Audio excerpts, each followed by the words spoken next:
Now, it's important to note that these reviews don't always upload in order because the length of some of the books that I do, the longer files take longer to upload. So this is my last book to review of the night.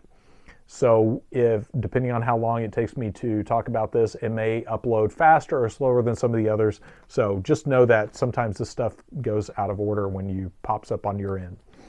And I really appreciate those of you following this channel dealing with some of the stuff that's probably way outside of what you really want to hear about.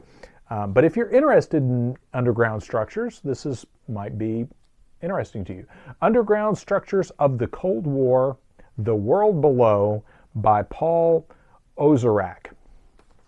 Again, I'm assuming I'm saying that cat's name right, but this is a great resource if you're into researching secret facilities, nuclear technology, that sort of thing. This is a really good book to have.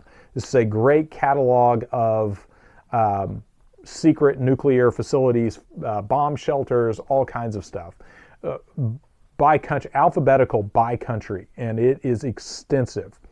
There's a lot of really rare photographs of a lot of the facilities. The author traveled around and got pictures of a lot of stuff that was surprising to see, but really well done book. Lots of information in here, and again, alphabetical by country, and it is extensive in its information. In some cases, he had enough information to just write a couple of sentences about a particular facility. In other cases, there's paragraphs and pictures to go with it. I've always been really fascinated by some of the Cold War infrastructure, just because there's an amazing level of Cold War architecture that was all secret. And I think that's mind-blowing for a lot of the general public, and I know it was for me, the idea that much effort was focused on something that was totally secret.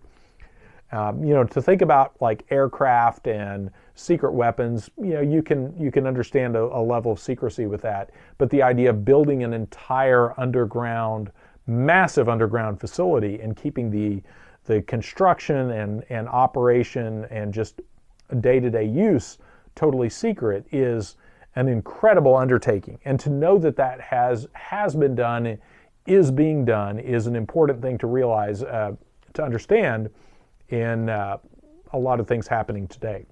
So, and my interest in this subject, you might have heard me talk about this in some of my previous reviews of, I initially stumbled onto a disused missile silo in West Texas. A gentleman had built his house over it in around December of 1992.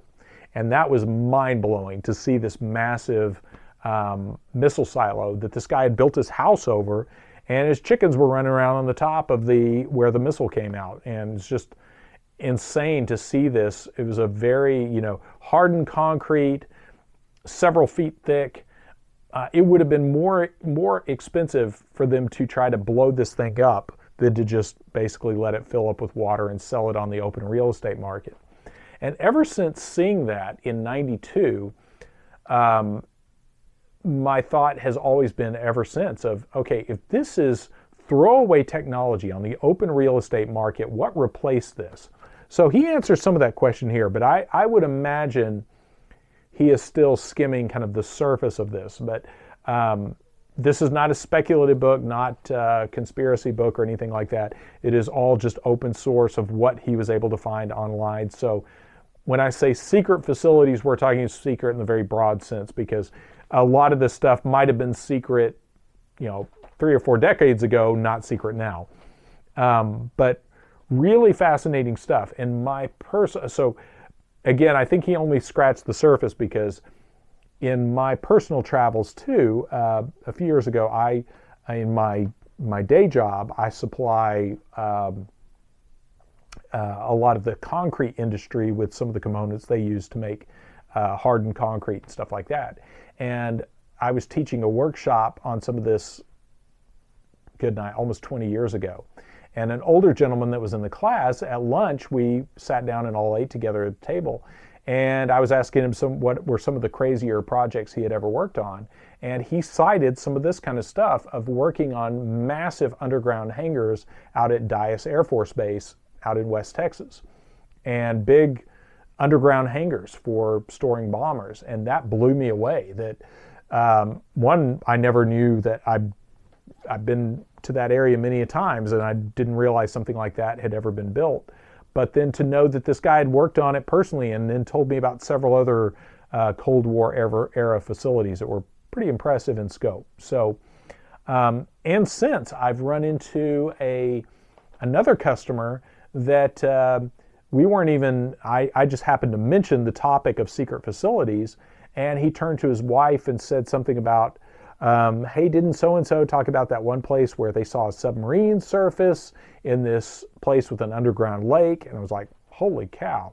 So there's some insane stuff out there that I think would really shock the general public to know what the state of the art is in military technology and construction. So, and if you have any anecdotes about that, I'd love to hear it. But that has always been a fascinating topic to me. And then to learn later on in life that a lot of the underground facilities is kind of where the magic happens, so to speak. So it's always interesting to keep an eye on these kind of places.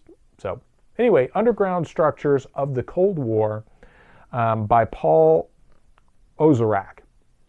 And this was written, I think this is actually fairly recently. I think I originally picked this up in 2016 or 2017.